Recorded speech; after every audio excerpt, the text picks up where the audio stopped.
দেখা গেছে তুমি হিরোইনকে চুমু খেয়েছো, এখন এখন তোমার ফ্যানরা অনেকে বিশ্বাস করে না যে এটা সত্যি সত্যি তুমি করেছো। এখন এটা ওরা এআই রাইট?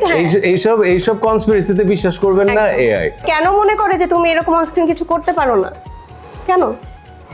এখন এরকম কিছু করতে পারি কি পারি না সেটা তো আসলে যদি এটা মেবি এই কারণে যে আমার আগের কোনো কাজে কখনো এরকম সিনস বা সিচুয়েশন রিকোয়ার করেনি, আই বিলিভ, যেখানে আমার সাথে কোনো ইন্টিমেট সিকোয়েন্স বা সিনে আমাকে পার্টিসিপেট করতে হবে আমার কো-অ্যাক্টরের সাথে। বাট এই নূরের এই মোমেন্টটা আসলে যারা যারা দেখেছেন বা যারা দেখেননি তাদের জন্য বলছি, যারা দেখেছেন তারা কানেক্ট করতে পারবেন। It wasn't a kiss actually, it was I would say it's a moment, it was a moment, not a kiss rather, because আমার কো-অ্যাক্টর ছিল। আমরা কখন যে সিনটা করলাম আর আদৌ কি কোনো কিছু হইলো, কিস বা কস কিছু একটা কি হইলো আমরা নিজেরাও বোধহয় বুঝতে পারি নাই, because it was a moment, not, I believe it was not a kiss. So yeah, but I would love to be a part of যেখানে situation ডিমান্ড করছে যে yes not to spice it up, not to এটাকে আরো বেশি নায়ক নায়িকাকে নিয়ে আরো গুঞ্জন তৈরি করা যাবে বা ইত্যাদি ইত্যাদি, বা ছবি বিক্রি করা যাবে এরকম না। হ্যাঁ, যদি রিলেভেন্ট মনে হয় তাহলে মেবি। আপনাদের আরিফিন শুভ কিসিং সিন করতে পারে। আর আমার যে কো-অ্যাক্টর তাকে আমার জিজ্ঞেস করতে ইচ্ছে করছে যে আপনার আপনার আপনার আপনার কি কখনো কিসিং সিনের অভিজ্ঞতা আছে কিনা? না কেন আপনার কি কিসিং সিন, এটা জানতে চাই, কেটে দিলে হবে না তো? আমার ফিল্ম সব মানুষ দেখছে, এটা কোথাও এই অশ্লীল সিন নাই। তো তার মানে আপনি বলতে চাচ্ছেন যে নূরের এই সিন অশ্লীল সিন? না না, তুমি শোনো, আমি তোমাকে কোয়েশ্চেনটা খুব স্বাভাবিকভাবে করছি, আর তোমার ফেসে যে এক্সপ্রেশন এটা মানুষ বুঝছে।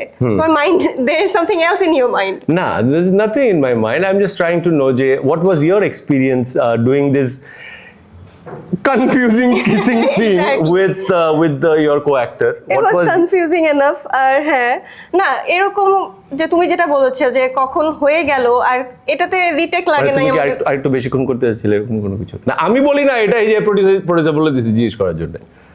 জিজ্ঞেস করো। হ্যাঁ, এটাতে রিটেক লাগে নাই কিছু না আমাদের, কিন্তু তুমি রিটেক চাচ্ছিলা?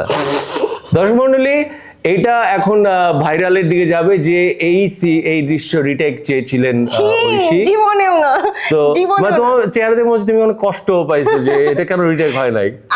আমার যে কো-অ্যাক্টর ছিল সে আমাকে নিয়ে যদি একটা খারাপ কথা বলা হয়েছে, হ্যাঁ তুমি বুঝতে পারবে শুধু।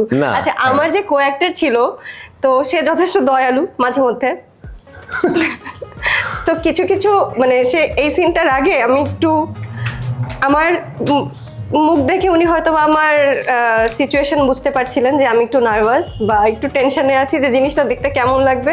তো তখন সে গিয়ে দয়া করে আমার হয়ে ডিরেক্টরকে গিয়ে বলেছেন যে ভাই চেষ্টা করেন যেন 1-2টা টেকের বেশি না লাগে, কারণ এখানে আমাদের দুইজনেরই অকওয়ার্ডনেসের ব্যাপার আছে বা যাই হোক না কেন। অনেস্টলি স্পিকিং আমার অকওয়ার্ড লাগে নাই, সেটা because it was not me who was doing it, it was a moment যেই মোমেন্টের মধ্যে কমপ্লিটলি আরেকটা চরিত্র আমার মধ্যে বসবাস করছিল যার নাম নূর। হ্যাঁ, বাট মানে কথাটা তো গিয়ে ডিরেক্টরকে আরিফিন শুভ বলেছিল এবং সিনটা করতে গিয়ে আমরা বুঝেছি যে there is nothing awkward, but করার আগে আরিফিন শুভ বলেছিল বিকজ আমি বুঝতে পারছিলাম না যে মানে এরপরে যদি কো-অ্যাক্টর, আমি এমনিই বলছি যে এরপরে যদি কো-অ্যাক্টর এরকম হয় যে আসলে কিরকম হবে ঠোঁটটা, এরকম না এরকম, মানে এরকম কিছু যদি প্রশ্ন চলে আসে তাহলে এতই নার্ভাস সে, তাহলে আমি কি মানে কিস করার সময় যদি নাক লেগে যায় বা কিছু,